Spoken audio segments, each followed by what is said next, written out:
Hey, I just wanted to make a quick video on changing the oil pan on a first generation Toyota Tundra. The oil pan, it's in a spot, it's underneath, it kind of goes underneath the front side of the frame here, and then it's in between that open space between that part of the frame and then the front differential right here.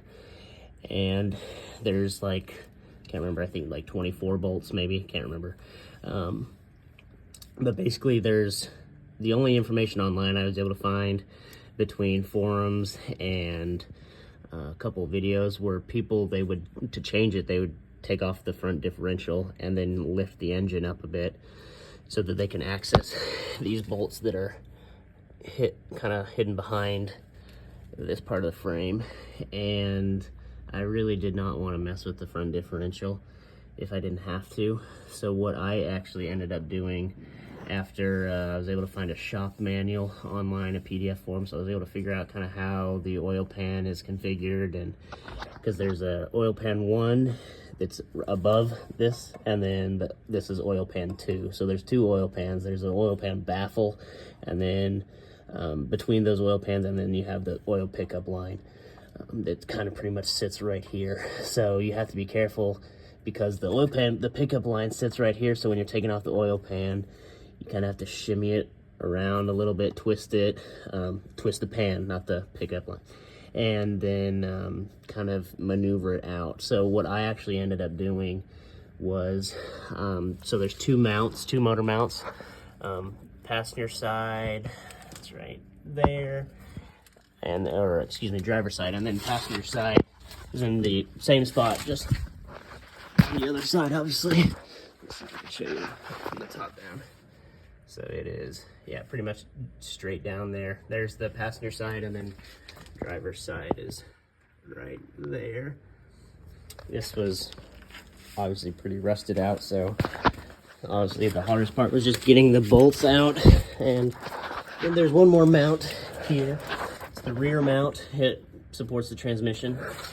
It's near the front transfer case, or the transfer case, and then the transmissions here. So you just, there's 4 bolts, there's 2 bolts on each side of the transmission. You just undo those, and then you can hoist up the transmission a little bit.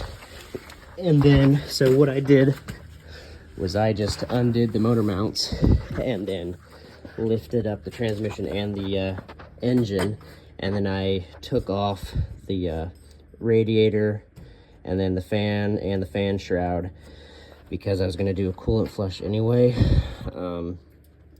But that's the only way that I was able to find to, you can lift the engine up high enough to where you can maneuver the oil pan out from the front and then lift it up here.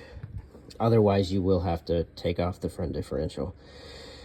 But I was able to lift the engine up high enough, pretty much as high as you can go until it starts, until you come close to the firewall back there. You just got to be careful with, especially if you have some rusted out lines, rusted hoses and stuff, or cracked hoses, I mean, then you do have to be careful, make sure you're not pinching anything. But it is possible to get to that oil pan, change out that gasket, or if you need to change out the whole pan, you can do that without removing the front differential.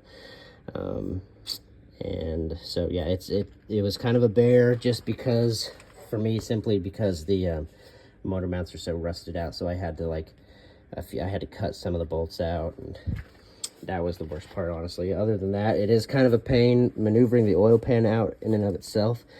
I did end up just kind of moving it over a little bit to where I could see the pickup tube and the baffle, and then I took those off just to give me some more space to kind of work with, and to just see how much, if I was dealing with any sludge or anything up there. It looked pretty good, honestly.